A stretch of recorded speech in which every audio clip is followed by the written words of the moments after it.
I know you're going to think I'm crazy when I say this, but something about my life wasn't right. Why does that make me crazy? Because for the first time in my life, I was living with my mum and dad, together, in our beautiful home at Allpoints Island, with my best friend Shona living just round the corner and my new friend Aaron and his mum living nearby. There was nothing wrong with our lives.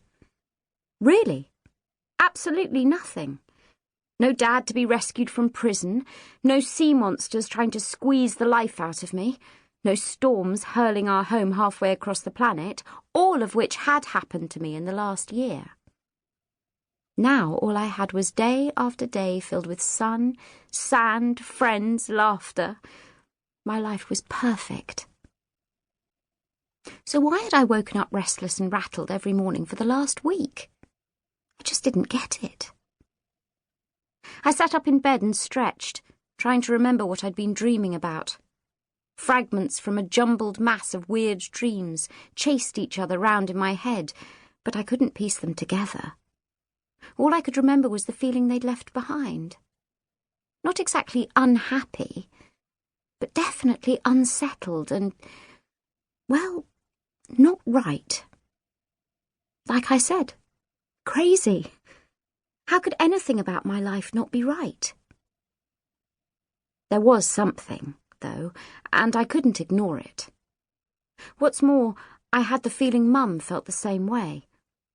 Once or twice while she was making dinner or reading a book, I'd seen her eyes go all distant and grey, as though she were looking for something far away, something she was missing. I think deep down inside I knew what was eating at us both. I knew what we were missing, even before the conversation with Archie that changed everything. "Knock, knock, only me," a familiar voice trilled through the doorway, followed by a familiar thump as Mum's best friend Millie landed on the deck. Fortuna, the boat we lived on, was moored out in the bay, half sunk in the sand so that the lower level was under water. With Dad being a merman and me being a semi-mer, this meant we could both swim around on the lower level. Mum's bedroom was upstairs, but all the trapdoors in between made it easy for us to live here together. And the long jetty leading out from the beach to the boat was handy for getting on the boat without having to swim, which made it very easy for Millie to visit us without getting more than her feet wet. She stuck her head round the door. "Anyone home?" I dragged myself out of bed and over to the door. Rubbing my eyes, I gestured for her to come in. Not that she needed an invitation. She'd already clambered in through the door and was busily wringing out the bottom of her dress over the side. "Mum up?" she asked. I rubbed my eyes and yawned. "Not yet, I don't think. Why?" "Someone's coming home," she said excitedly. "I just heard it on the seaweed vine." "The seaweed vine?" "Just trying to keep up with the mer speak," Millie said, frowning.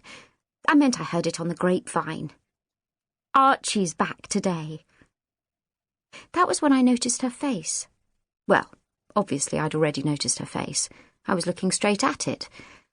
But I noticed what was on it.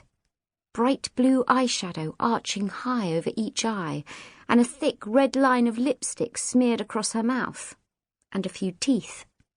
I pointed this out and she peered into the mirror by the door. "It's been nearly 2 weeks, she said, wiping lipstick off her teeth with the edge of her sleeve. "I've missed him so much." Archie is Millie's boyfriend. He's a merman and he's been away on an assignment for Neptune. "Is that Millie?" Mum's voice warbled out from her room. "Come on in, Mill, and stick the kettle on while you're passing." I left them to it.